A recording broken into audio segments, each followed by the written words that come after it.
Hello my diamond army, welcome to another video. आप देख रहे हैं मिस्टर एवरीथिंग एक्सपेरिमेंट। दोस्तों आज की वीडियो में मैं जो एक्सपेरिमेंट करूंगा वो होगा तेल और पानी के ऊपर, यानी कि इन दोनों को हमने मिक्स करना है साइंस के जरिए। कैसे होगा बस वही चीज़ मैं करके दिखाऊंगा, क्योंकि तेल और पानी आपस में कभी भी मिक्स नहीं होते। अगर आप चैनल पे नए हैं तो प्लीज़ यार ये जो इस तरफ काला वाला बटन है सब्सक्राइब का, ये दब जाना चाहिए। और अगर आप पुराने हैं तो भाई दिल से थैंक यू। चलिए इस एक्सपेरिमेंट को स्टार्ट करते हैं।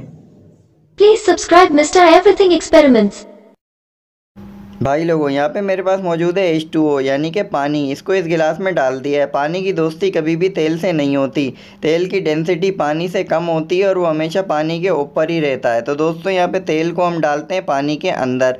पानी के अंदर डालने से क्या होगा, वो इसके ऊपर आ जाएगा। और अगर इसको हम घोल दें तो क्या होगा, तो दोस्तों फिर भी वो मिक्स नहीं होगा। इसको मिक्स करने के लिए एक तीसरी चीज़ दरकार होगी। अब तीसरी चीज़ ऐसी क्या डालें दोस्तों, कोई सा भी जो सोप होता है उसके अंदर ऐसा मॉलिक्यूल होता है जो एक तरफ से हाइड्रोफोबिक और एक तरफ से हाइड्रोफिलिक होता है, जैसे कि ये मैक्स। ये दोस्तों वही लिक्विड है जिससे हम बर्तन धोते हैं। तो दोस्तों जब इसको मिलाया तो ये पानी से भी मिलेगा और तेल से भी मिलेगा, यानी कि जो इसका हाइड्रोफोबिक वाला हिस्सा है वो मिल जाएगा तेल से और जो हाइड्रोफिलिक है वो मिल जाएगा पानी से। तो दोस्तों इस तरह से इसको डाल के अब इसके अंदर चमचा चला देंगे। जैसे ही हमने इसमें चमचा चलाया तो ये बन गया असली घी।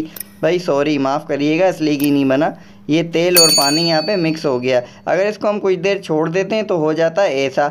ये क्या हुआ, अभी दिखाता हूँ कि क्या हुआ। ऊपर से लगेगा कुछ ये ऐसे और नीचे से इसकी दो सतहें बनेगी। दो सतहें इसलिए बन रही हैं, जहाँ पे पानी है उसके अंदर, यानी पानी ज़्यादा मिकदार में था तो उसके अंदर हमारा सोप मिल गया, और जहाँ पे सिर्फ तेल और पानी था वो ये रहा आपके सामने। ये तेल और पानी है और यहाँ पे जो आप देख रहे हैं ये पानी और वो है यानी कि लिक्विड सोप। इन दोनों को ऊपर से भी देख लें तो दोस्तों जब मैंने इसको धूप में रखा दोनों सतहों को, तो ये आप देख सकते हैं इस तरह से हमारे सामने रिजल्ट आया। और जब अलग अलग करके दिखाया तो वो तो आप देख ही चुके हैं।